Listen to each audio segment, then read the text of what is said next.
The Miami sun burned Sarah's skin as she pedaled through the city. Her bicycle, worn from constant use, carried a green thermal delivery box on the rack and her 7-year-old daughter Emily on the front seat. Sarah's black hair was tied in a messy ponytail, while some rebellious strands stuck to her face with sweat. "Mom, I'm thirsty," Emily said, turning to face her mother with her big blue eyes, inherited from her absent father. The girl's golden curls bounced with the bicycle's movement. "We'll finish this delivery soon, Em. I promise I'll buy you juice afterward," Sarah smiled, trying to hide her exhaustion. Her heart tightened seeing her daughter resigned to another delayed promise. It wasn't the first time she had said this today. The truth was that money was too tight for extra expenses. Since Michael had abandoned her 2 years ago, taking almost all their savings and leaving a pile of debts, Sarah had been living on the edge. Her job as a delivery person was just one of 3 she maintained to survive. In the mornings she cleaned houses, in the afternoons and early evenings made deliveries, and on weekends sold homemade cakes at a local fair. It was never enough. The GPS on her phone indicated a right turn. The neighborhood changed dramatically. The narrow streets and simple houses gave way to tree-lined avenues and mansions hidden behind high walls. Sarah pedaled harder. She hated making deliveries in this area. Residents rarely tipped, and security guards often treated her like an intruder. "Wow, Mom, look at those buildings," exclaimed Emily, pointing to the imposing structures. "They look like princess castles." Sarah smiled at her daughter's innocence. "Yes, honey, some people have a lot of money." "Will we have a house like that someday?" asked Emily, with the simplicity of someone who doesn't know social barriers. "Who knows?" answered Sarah, avoiding promising the impossible. "But remember what I always say. A rich house is one filled with lots of love. And ours has that," completed Emily, repeating the mantra her mother had created to explain why they lived in such a small apartment. The app indicated they had reached their destination. Sarah braked in front of a huge wrought-iron gate. She checked her phone screen again to confirm the address: 237 Magnolia Drive, Thompson Estate. "Seems like this is it." Sarah got off the bicycle, helped Emily do the same, and pressed the intercom attached to the stone wall. After a few seconds, a dry, female voice answered, "Thompson Estate, who's calling?" "Good afternoon. I'm a delivery person from Flavor Express. I've come to deliver an order." There was a moment of silence. "Finally, we've been waiting for almost an hour." Sarah frowned. That delivery had appeared on the app only 20 minutes ago. Something was wrong. But before she could explain, the gate began to open automatically with a metallic noise. "Come in quickly. Mr. Thompson is impatient," the voice ordered. She hesitated for a moment, but Emily was already running toward the mansion's front garden, marveling at the marble fountain where small, colorful fish swam in crystal-clear water. "Emily, wait! We can't just go in like this," Sarah called, pulling the bicycle while trying to balance the thermal box. "Come back here!" When she finally reached her daughter, a middle-aged woman wearing a grey uniform appeared at the main door. Her face had lines of worry, and her dark eyes examined Sarah from head to toe with visible disapproval. "You're not from the agency that usually sends people." "Actually, I'm not." "It doesn't matter." The woman cut her off, looking nervously behind her. "The important thing is that you're here. I'm Mrs. Parker, the housekeeper. Leave your bicycle here and come with me. The girl, too." Sarah tried again. "Look, I think there's a misunderstanding. I just came to deliver a—" A sharp, desperate child's cry echoed from inside the mansion, interrupting her. The housekeeper closed her eyes for a second, as if gathering patience, and then made an urgent gesture for them to follow. "He's in the study. Olivia hasn't stopped crying since the last nanny left. She's the 3rd this month." Nanny. Sarah's heart raced. Now she understood the misunderstanding, but how to explain? As they crossed the entrance hall with marble floors and crystal chandeliers, Emily grabbed her mother's hand, frightened by the grandeur of the environment. Sarah tried to absorb everything quickly. She had never been in such a luxurious place. The walls displayed what appeared to be expensive paintings, and in one corner, a black grand piano shone under the natural light coming through the French windows. Mrs. Parker led them to a dark wooden door, knocked twice, and without waiting for a response, opened it. "Sir, the nanny has arrived." Inside the study, a tall man was standing with his back to the door, looking out the window. As he turned, Sarah felt an involuntary shiver. James Thompson was about 40 years old, with black hair graying at the temples, a defined jawline, and penetrating dark brown eyes. He wore an impeccably tailored suit that betrayed his fortune.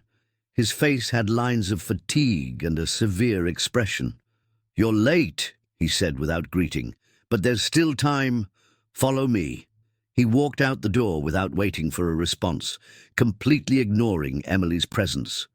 The child's crying continued, louder now. James climbed the steps of a curved staircase, 2 at a time. Mrs. Parker gestured for Sarah to follow him. "Sir, I need to explain. I'm not—" "Explanations later," he cut her off. "Olivia has been like this for hours." Given the situation, Sarah's maternal instinct spoke louder than her reason. A child needed help. She decided to follow the man, deciding she would clarify everything after seeing the girl. She held Emily's hand firmly, and they climbed the stairs. On the second floor, they entered a room decorated in pastel tones. A girl of approximately 6 years old, with brown hair and fair skin, was crying sitting in the middle of an enormous bed. Around her, various stuffed toys formed a colourful barrier against the world. "Olivia!" called James, not knowing how to act. His voice, trying to sound gentle, came out mechanical, as if comforting was a foreign language to him. The girl continued crying without looking at her father. Sarah put the thermal bag on the floor and instinctively approached the bed. "Hi, Olivia. I'm Sarah. It's okay. If you don't want to talk right now." The girl stopped crying for a moment, surprised by the different approach. Normally, adults demanded that she stop crying immediately.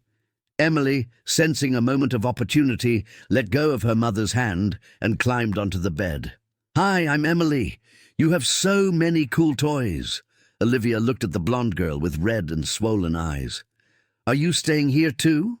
"I don't know," answered Emily honestly, picking up a fallen doll. "But I cry sometimes too. My mom says crying washes the soul." A small smile appeared on Olivia's face, who finally wiped away her tears. "My dad says crying is a waste of time." James, still standing at the door, looked uncomfortable with the observation. Sarah noticed a shadow of guilt pass over his face. "Sometimes adults forget what it's like to be a child," she said softly, sitting on the edge of the bed. "Do you want to tell me why you were crying?" Olivia hesitated, glancing quickly at her father. "You can speak, honey," James said, his voice less tense now. "Mrs. Walker left, just like all the others," mumbled Olivia. "She said I'm too difficult and that nobody can stand being with me." Sarah felt her heart tighten. What kind of person would say something like that to a child? "That's not true," she said firmly. "Nobody is too difficult to be loved." Olivia studied Sarah's face as if looking for signs of lies.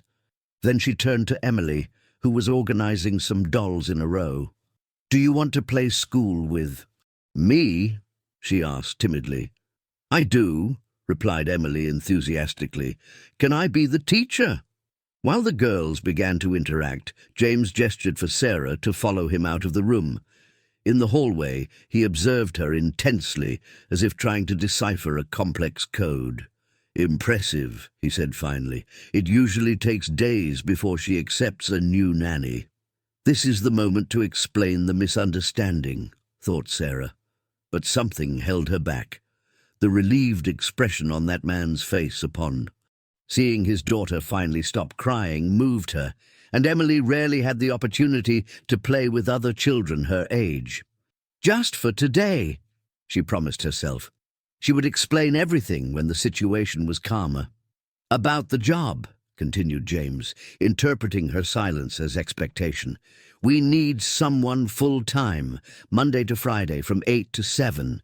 Olivia is in first grade, so you'll take her in the morning and pick her up in the afternoon. Weekends are optional, with extra pay. Mrs. Parker will show you the room where you and your daughter can stay if you prefer not to make the commute daily. What? A room for them? Sarah blinked, trying to process. The only place they had was a tiny rented apartment in a distant neighborhood. The prospect of a room in a mansion like this was too tempting. I don't want my daughter to get used to drivers or employees fawning over her, he continued, his tone firm. She needs discipline and routine, not pampering. Understood? Yes, but, Mr. Thompson, I need to explain. They've called from the office 3 times. I have an important meeting in less than an hour. He interrupted her again, checking his watch. If you have any questions, ask Mrs. Parker. You officially start today. And before she could say anything else, he went down the stairs, leaving her standing in the hallway. Oh, God, she murmured to herself. What mess have I gotten myself into? The rest of the afternoon passed like a hazy dream. Mrs. Parker showed Sarah and Emily a guest room that looked like it came out of a decorating magazine. King-sized bed, flat-screen TV, private bathroom with a bathtub and a closet larger than their entire apartment. This is just the guest suite, explained Mrs. Parker, not hiding a certain resentment. The nanny's room is properly connected to the child's, but since you have a daughter, the sir thought it better to accommodate you here. That's very kind of him, responded Sarah automatically, trying to absorb. Everything.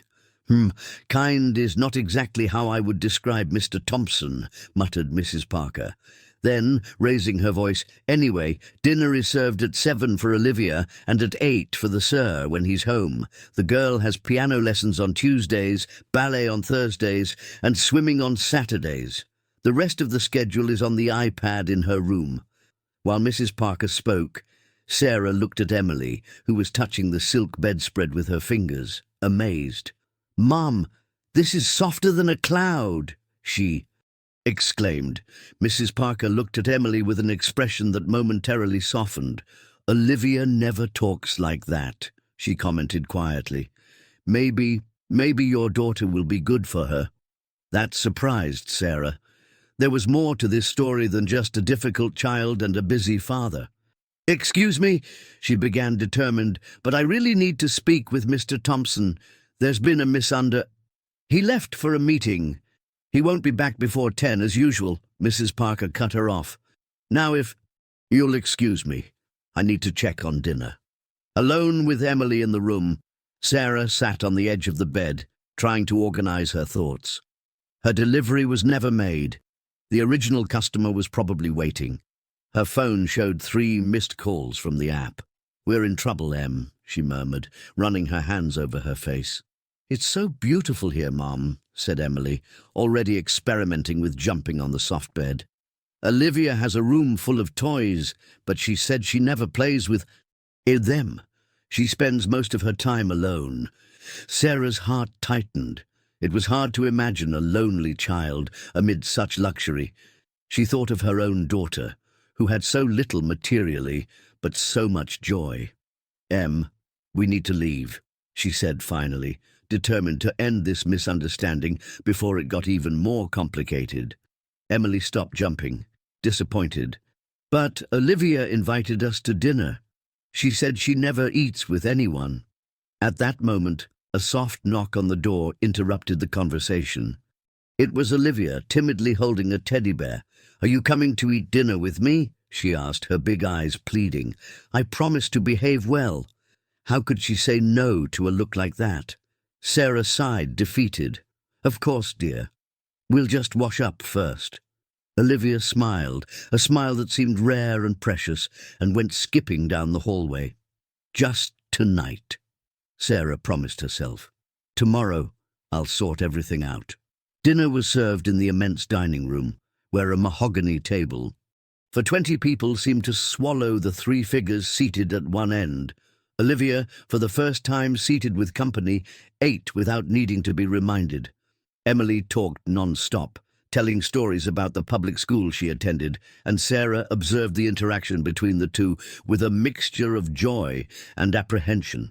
"You don't have friends at school?" asked Emily, shocked by Olivia's negative response. "The other kids think I'm stuck up," answered Olivia, playing with her food.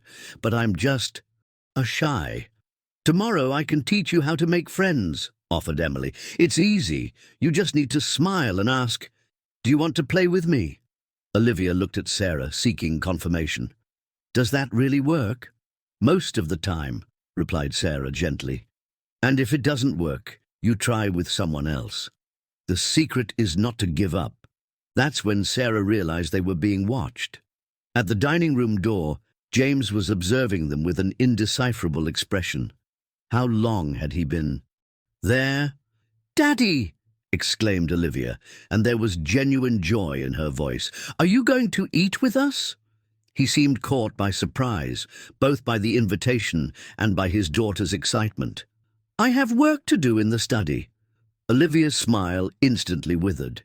Sarah felt the injustice of the situation boil in her chest. "Perhaps you could join us for just 15 minutes, she suggested, surprising even herself with her boldness. "Olivia was telling us about her piano lesson." James hesitated, his gaze alternating between his hopeful daughter and the daring woman who had just subtly challenged him. 15 minutes, he finally conceded, pulling out a chair. As he sat down, Sarah noticed something in his eyes. It wasn't just fatigue or coldness, as she had initially thought. There was pain there, a type of deep pain that she knew well. "What do you do for work?" asked Emily innocently, breaking the silence. "I'm an engineer and businessman," he answered, seeming uncomfortable with the child's direct question. "I have a construction company." "Did you build this huge house?" continued Emily. An almost smile appeared on his face. "Not this one, but I've built others like it." "My mum says a rich house is one filled with lots of love," declared Emily, repeating the familiar mantra. Sarah choked on her juice, mortified. James stared at her, an eyebrow raised. "Your mother seems wise," he answered, surprising her. "Olivia, have you shown Emily your piano yet?" Olivia shook her head, animated by the suggestion. "Can I show her now?" "After dinner," he answered, and then added something that seemed rusty from disuse. "Please." When dinner ended, James checked his watch. 30 minutes had passed, not 15. He stood up, making a polite gesture with his head. "Miss—" He stopped, realizing he didn't know her last name. "Williams." "Sarah Williams," she completed. "Miss Williams, I see that the agency finally got it right this time. Olivia seems different today." Sarah swallowed hard, knowing this was the perfect moment to tell the truth. "Actually, Mr. Thompson, about that, we'll talk more calmly tomorrow," he interrupted. "If possible, arrive at 7 o'clock to organize Olivia's school routine." And again, before she could protest, he was gone. Later that night, after putting Emily to bed in the luxurious bed, Sarah sat in the armchair by the window, admiring the view of the illuminated garden. Her phone vibrated, a message from the app warning that her account was temporarily suspended for not completing the delivery. "Perfect," she murmured ironically. The sound of footsteps in the hallway alerted her. The door was ajar, and she saw James standing there looking undecided. She quickly got up. "Sir, sorry to disturb you," he said formally. "I came to check if you're comfortable." "Yes, the room is wonderful. Thank you." An awkward silence settled. He didn't seem to know how to continue a casual conversation. Olivia fell asleep, hugging her. "In teddy bear," he finally commented. "That hasn't happened in a long time." Sarah nodded, feeling that there was something much bigger behind those words. "She's a sweet child," she responded sincerely. "She just needs to feel secure." James studied her for a moment, as if trying to solve a puzzle. "I think I've finally found someone trustworthy," he declared, more to himself than to her. The weight of those words, loaded with expectation, made Sarah's stomach sink. The misunderstanding was growing, getting out of control. "Tomorrow," she promised herself. "Tomorrow, I'll tell the whole truth." As James walked away, he muttered a polite good night. In the silence of the luxurious room, so distant from her reality, Sarah felt tears burn in her eyes. How had she ended up here? How would she explain this? And more disturbing still, why did part of her secretly wish that this unlikely fairy tale could somehow continue? Across the hallway, without her knowing, James Thompson stopped in front of a portrait on the wall, a woman with a gentle smile and bright eyes. "Maybe you were right, Rebecca," he whispered to the portrait of his deceased wife. "Maybe we did need someone to teach us how to live again." The first thing Sarah felt when she opened her eyes was the soft touch of Egyptian cotton sheets against her skin. For a moment, she thought she was dreaming. The high ceiling, the beige silk curtains gently swaying with the morning breeze coming through the slightly open window. None of this belonged to her reality. Then, with a start, she remembered the delivery, the misunderstanding, James Thompson, Olivia. "Mom." Emily's sleepy voice brought her back to the present. "That wasn't a dream, was it?" Sarah smiled, running her hand through her daughter's golden curls. "No, Em. But it's complicated." She sat up in bed, checking the clock on the nightstand. 6:15. James expected her to be ready at 7 to organize Olivia's school routine. Today, without fail, she would clarify everything. She would explain that she was just a food delivery person, not a nanny hired by any agency. But first, she needed to call Lisa, her neighbor who took care of Emily when she cleaned houses in the morning. She also needed to explain to the coordinator at her daughter's school that she would be absent today. And there was still the problem with the app. Her suspended account meant another day without that income. Sighing, she picked up her phone. Her life was being turned upside down because of a misunderstanding, and yet part of her didn't want it to end. While Emily explored the luxurious bathroom, "Mom, there's a small pool in here." Sarah made her calls.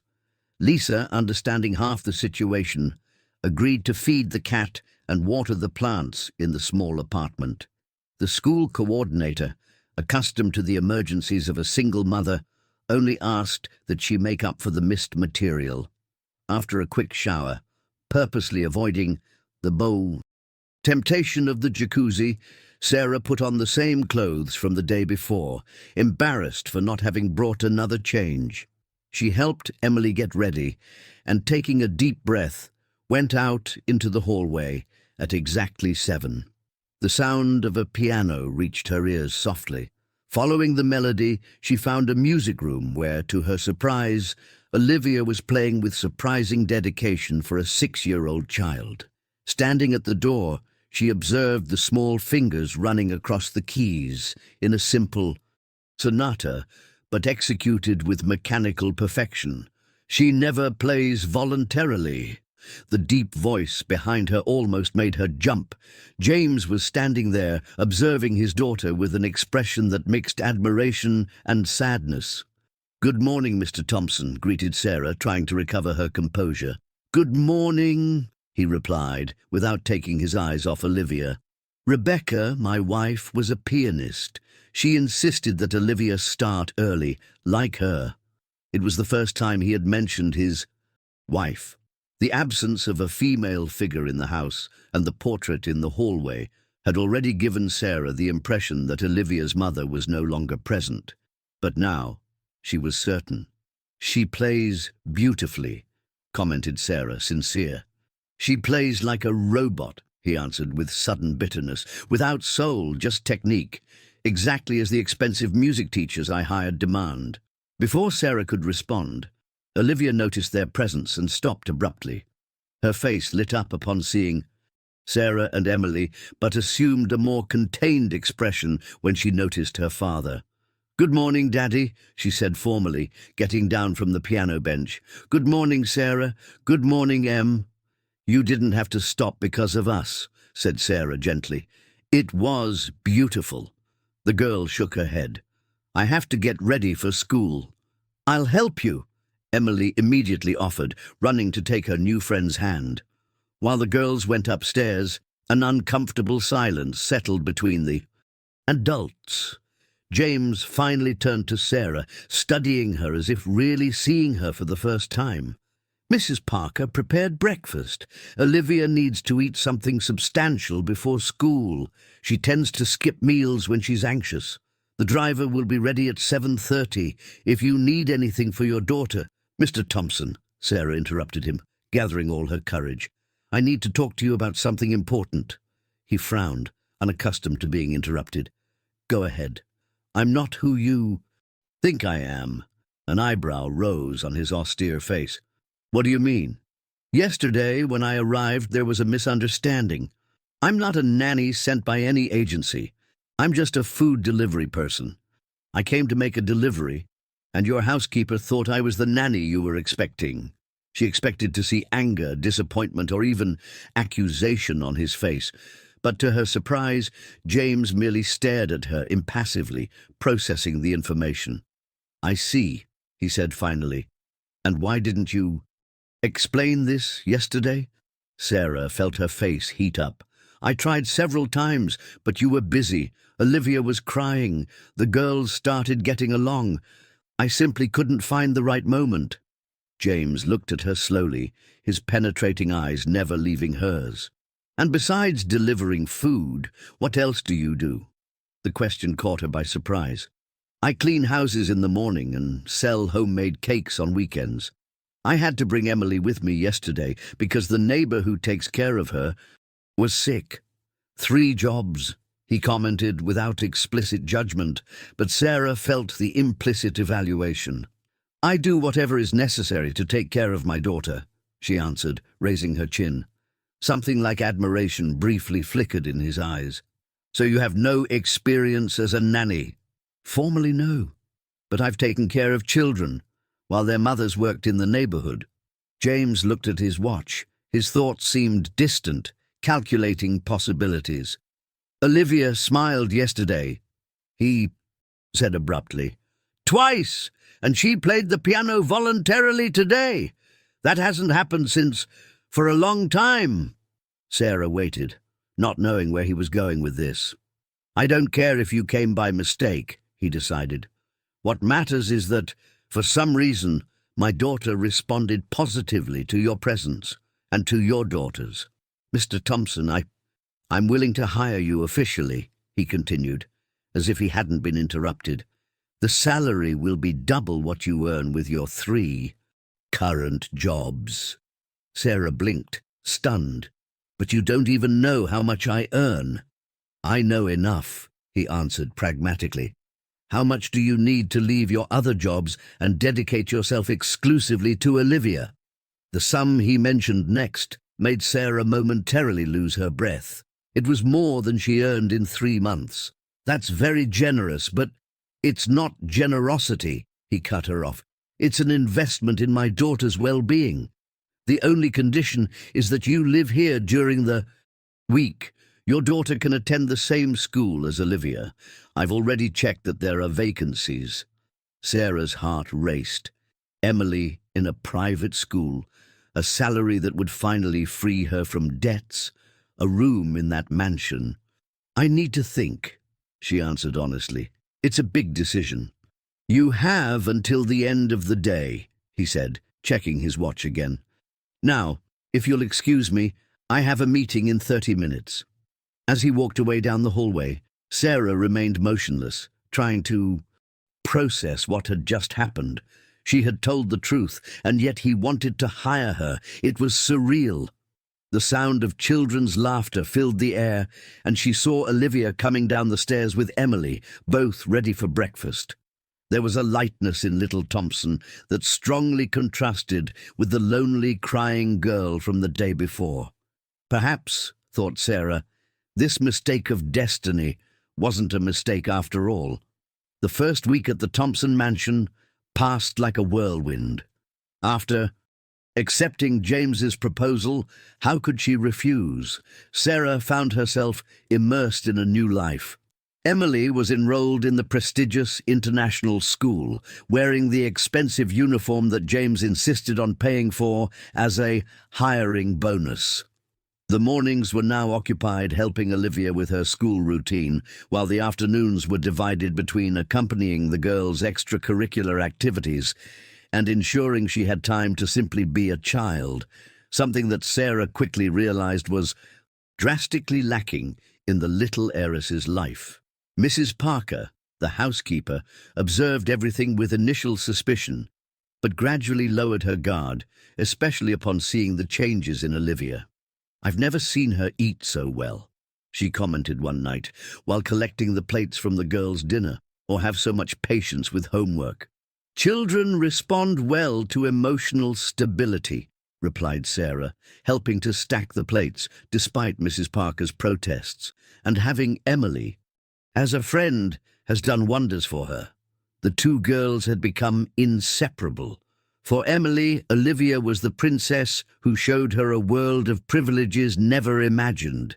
For Olivia, Emily was the first person who treated her as an equal, without intimidation by her father's fortune or pity for her mother's absence. James was rarely present.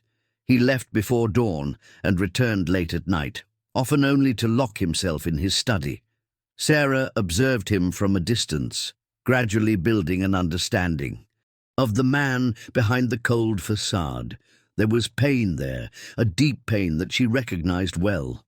On one of the rare occasions when he dined with the girls, Sarah noticed how his eyes lingered on the empty seat at the opposite head of the table, as if expecting someone to appear at any moment. On Friday of that first week, while the girls played in the garden, Sarah took the opportunity to tidy Olivia's room. That's when she found, hidden in a drawer, a small music box with a photo of a beautiful woman, wavy brown hair, light eyes, and a captivating smile. "She died 3 years ago." Mrs. Parker's voice surprised her at the door. "Cancer. Quick and devastating." Sarah quickly closed the box. "Sorry, I didn't mean to snoop." Mrs. Parker entered the room, sitting on the bed. "Olivia was only 3. She doesn't remember much about her mother, only what she sees in photos. But Mr. Thompson, he never recovered. He seems so controlled on the outside," said Sarah.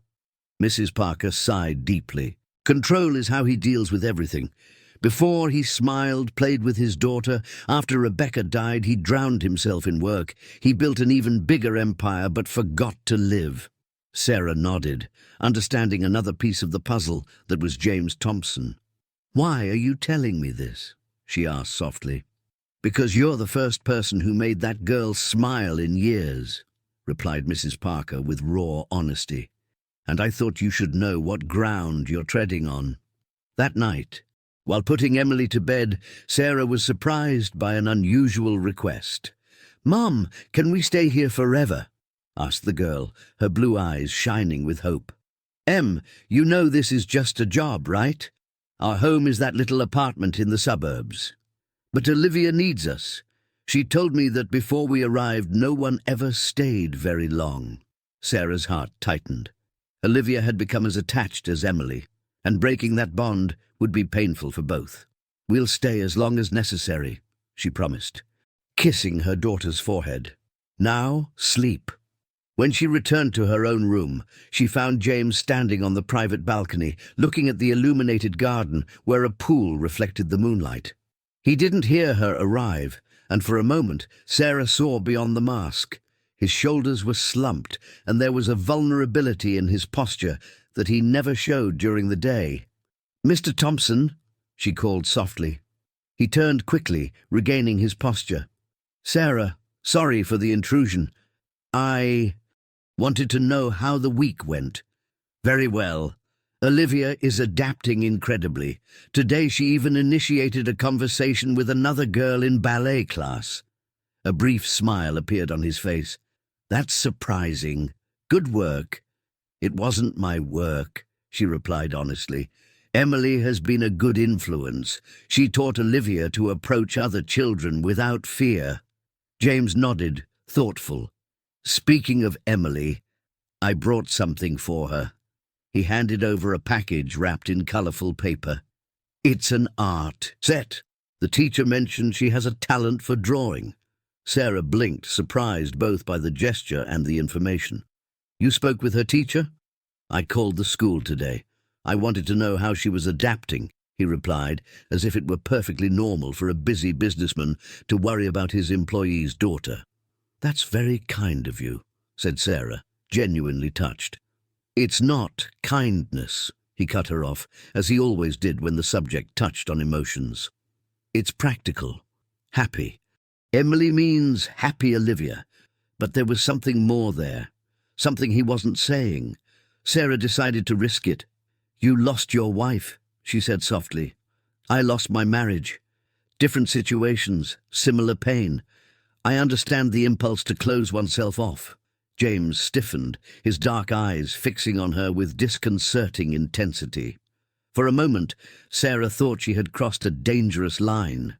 You know nothing about my pain, he said, his voice low and controlled. No, I don't, she agreed. Just as you don't know about mine. But we both know what it's like to try to protect a child from it. Something changed in his look. A small crack in the perfectly constructed armor. How did it happen? He asked, surprising her. Your marriage. She hesitated, but decided to answer with the same honesty she expected from him. Jason, my ex-husband, left me when Emily was 5. He met another woman, younger, without children. He said I was too complicated, and that he wanted to start from scratch. He took our savings and left the debts. She shrugged, trying to minimize the pain she still felt when remembering. Classic, isn't it? Middle-aged man in crisis seeks freedom, leaves family behind. It's not classic, he replied with contained indignation that surprised her. It's cowardly. The silence that followed had a different weight, no longer uncomfortable, but loaded with mutual understanding. Rebecca was everything to me, he said finally, looking at the night beyond the eye. Balcony. When I met her, I had nothing but dreams and college debts. She believed in me when no one else did. She was the one who taught me to laugh, to see beauty in things I would never notice. When she got sick, his voice failed, and Sarah resisted the impulse to touch his arm in comfort. I can't look at Olivia without seeing Rebecca, he confessed. The same eyes, the same way of tilting her head when she's curious. It's like losing Rebecca every day, repeatedly. So, you distance yourself, concluded Sarah softly. He nodded. It's easier that way. Easier, but not better, she risked. Olivia needs her father, not just a provider. James stared at her, and there was something new in his eyes. Respect, perhaps. You're direct. Sorry if I overstepped boundaries. No, he shook his head. It's refreshing. Everyone around me walks on eggshells, as if I might explode at any moment. A night breeze blew, and Sarah crossed her arms, feeling the chill. Without saying anything, James took off his jacket and placed it over her shoulders, such an unexpectedly gentlemanly gesture that it left her speechless. Tomorrow is Saturday, he commented, changing the subject. Olivia has swimming at 10 o'clock. Afterwards, I thought perhaps we could take the girls to the zoo. All 4 of us? Asked Sarah, trying to hide her surprise. Unless you already have other plans for the weekend. She did, actually. Normally she would sell cakes at the neighborhood. Fair, but for the first time in years she could afford the luxury of taking a day off. No plans, she replied, smiling. The girls will love it. When he finally left, leaving her alone on the balcony with his jacket still over her shoulders, Sarah felt a wave of warmth that had nothing to do with the expensive fabric covering her. Saturday dawned sunny, perfect for a trip to the zoo.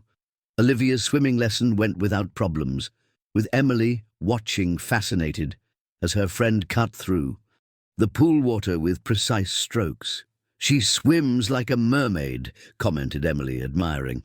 Training since she was 3, explained the instructor with pride. She has potential for competitions if her father allows. James, who normally just dropped his daughter off at class and picked her up afterward, was present this time, carefully observing each movement of the little one. When Olivia got out of the pool and ran to him to show a new movement she had learned, Sarah saw something rare. He knelt down to be at his daughter's height, listening with genuine interest. The zoo was crowded, as expected on a sunny Saturday. To Sarah's surprise, James dismissed the driver, preferring to drive himself. It was strange to see him without a suit, wearing jeans and a polo shirt. He looked younger, less severe. "I never imagined I'd see Mr. Thompson driving an ordinary car," commented Sarah on the way. "James," he corrected, surprising her. "I think we're past formality, considering you're literally living under my roof." In the back seat, the girls sang animatedly to a children's song, completely oblivious to the growing tension between the adults. At the zoo, they walked like any ordinary family. Two excited children running ahead, two adults chatting casually behind. Several people looked, obviously recognizing James, but he seemed not to care. "I don't like attracting attention," he commented when a group of people whispered upon seeing them pass, "but I've learned to ignore it. It must be difficult being a public figure. I just avoid it as much as possible. I prefer anonymity." When they stopped for lunch, Olivia surprised everyone by asking to sit on her father's lap, something that by James's expression hadn't happened in a long time. He awkwardly accommodated her, as if he had forgotten how to do it. "Look, Mum," exclaimed Emily, noticing the scene. "Olivia sits on laps too. I thought only poor kids like me did that." Sarah choked on her juice, mortified, while trying unsuccessfully to hide a smile. "Em," she scolded, feeling her face heat up, "we don't say things like that." "But you always say we're poor but happy," argued the girl, confused. "She's just being honest," intervened James to Sarah's surprise. "And there's wisdom in that." "Money can't buy happiness," says the rich man, Sarah teased, recovering her sense of humor. "Touché," he replied, and for the first time since she had met him, Sarah saw him smile genuinely. Not just a polite lifting of the corners of his mouth, but a true smile that lit up his eyes. The rest of the day passed with surprising lightness. James gradually seemed to loosen the invisible ties that bound him. He even participated in a game at the playground, to Olivia's complete happiness. When they were about to leave, they passed an area where children could feed domesticated animals. Olivia, always shy, hesitated. "Come on, Liv," encouraged Emily, using the nickname she had created for her. "Friend, it's super fun." James knelt down, getting to his daughter's height. "Do you want me to go with you?" The girl's eyes widened in surprise. "Do you want to go with me, Daddy?" Something broke in his face, a final barrier. "Yes, Princess, I want to do everything with you." While father and daughter walked away hand in hand, Emily pulled at Sarah's skirt. "Mum, I think Olivia's fixing her dad's heart." Sarah felt her eyes moisten. "I think so, dear." Suddenly, Emily pointed to a nearby snack shop. "Look, Mum, they have your favorite cakes there." Indeed, the window displayed pies and cakes that resembled the ones Sarah used to make to sell. A plan began to form in her mind. When they returned home at the end of the day, the girls fell asleep in the car, exhausted by the activity. In the comfortable silence that settled, Sarah finally gathered the courage to share what she was thinking. "James, I have an idea. Something I'd like to do besides taking care of Olivia." He glanced at her briefly before returning his attention to the road. "I'm listening. I saw that confectionery at the zoo. It reminded me of the cakes I sell on weekends. I've always dreamed of having my own business. Something small, selling to cafes, taking special orders." "And what stopped you?" "Money, of course. Initial capital, a suitable place to produce." He nodded, thoughtful. "The mansion's kitchen is underused. Mrs. Parker wouldn't mind sharing the space." Sarah blinked, surprised by the ease of the offer. "Really? It wouldn't be in the way?" "On the contrary, It would be good to have more life in that house. When they arrived at the mansion, James carried the sleeping Olivia in his arms, while Sarah did the same with Emily. At the top of the stairs, they stopped in front of their respective rooms, face to face, each holding their child. "Thank you for today," said Sarah softly. "It was special for the girls. For me too," he admitted, with an honesty that seemed new to both. "For years, I hadn't allowed myself to just exist like this." Their gazes met in the silent hallway, and for a moment Sarah felt something pass between them. An understanding, a recognition of equally wounded souls trying to find their way back to the light. "Good night, James," she said, breaking the moment before it became too heavy. "Good night, Sarah," he replied, his voice softer than she had ever heard. In the weeks that followed, a new routine was established at the Thompson mansion. Sarah had transformed a corner of the kitchen into her small confectionery studio, producing cakes and sweets that quickly gained fame among James's acquaintances. Mrs. Parker, initially resistant to the idea of sharing her culinary kingdom, became a fierce defender of Sarah's talents after tasting her chocolate cake with red berries. "I've never tasted anything like it," admitted the housekeeper, breaking her usual reserve. "It's as if each layer told a different story." The girls were inseparable. Olivia, under the influence of the extroverted Emily, was beginning to open up at school. For the first time, she had been invited to birthday parties and even organized a game afternoon with some classmates at the mansion. James was changing too. Gradually, he adjusted his schedule to be present for dinner with the girls almost every night. He began to participate in small daily decisions that he previously completely delegated, choosing weekend activities, decorating Olivia's room, even suggestions for Sarah's cakes. It was a Saturday afternoon when Sarah received the first important order, an elaborate cake for the birthday party of the wife of an important investor in James's construction company. She was working concentrated in the kitchen, her skilled hands moulding delicate sugar flowers, when she felt a presence behind her. "Looks complicated," commented James, observing her with genuine interest. "It's a technique my grandmother taught me," replied Sarah, without taking her eyes off the meticulous work. "She used to say that each flower needed to have its own personality, like people." "You're very talented," he said, coming closer. "Have you thought about turning this into something bigger than just sporadic orders?" Sarah paused, looking up at him. "What do you mean?" "Your own bakery, your own space." The idea left her speechless for a moment. A dream that had always seemed so distant suddenly was gaining the contours of possibility.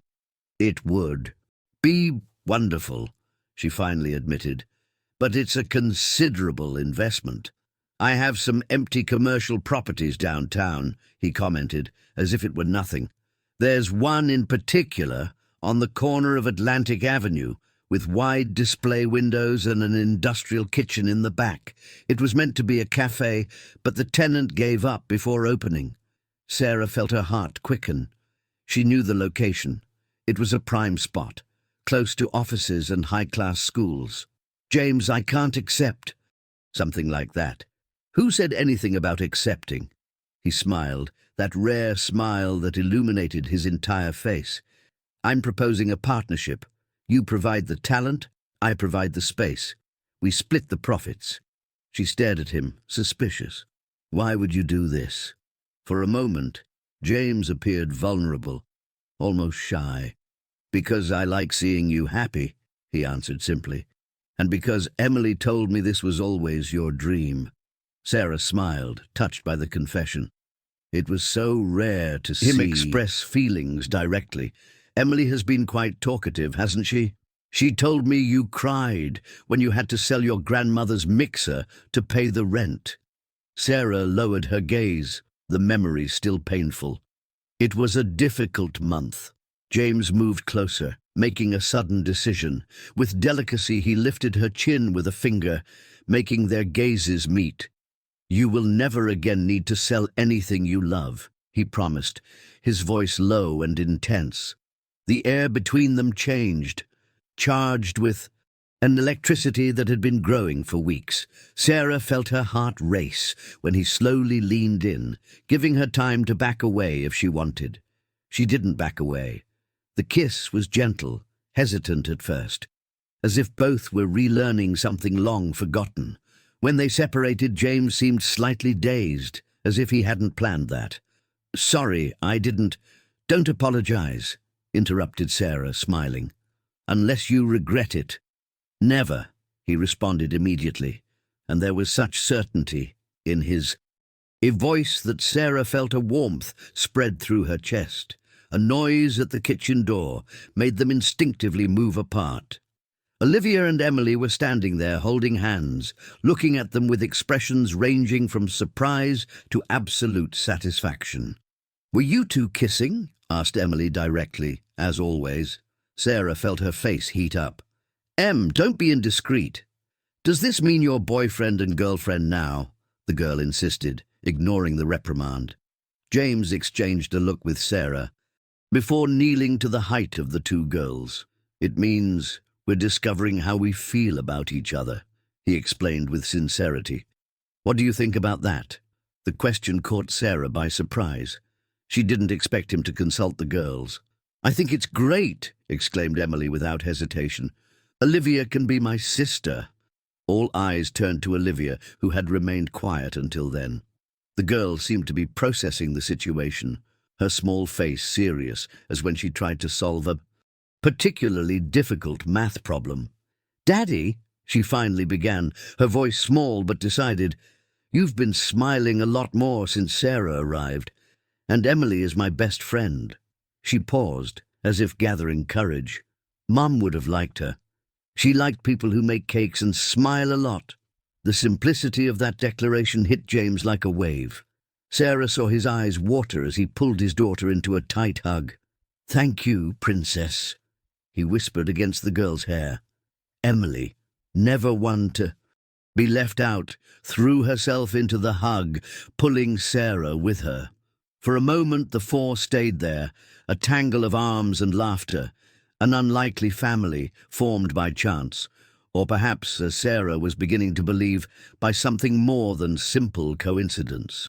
The bakery, Sweet Encounters, opened its doors 3 months later in a simple but elegant ceremony. The space was exactly as James had described, spacious, airy, with generous display windows that exhibited Sarah's creations. The Yi-Ya decoration combined modern elements with rustic touches, creating a welcoming environment that quickly became a meeting point for families and executives in the area. It was on a Sunday morning, with the girls still sleeping and the kitchen perfumed with the aroma of fresh dough, that James entered holding 2 cups of coffee. Sarah, with flour on her face and her hair carelessly tied up, smiled upon seeing him. "Up early on a Sunday?" she teased, accepting the cup he offered. "I have an important proposal to make," he responded, suddenly seeming nervous, so different from his usual confidence. "That couldn't wait." Sarah observed him with curiosity as he placed his own cup on the counter and took a deep breath.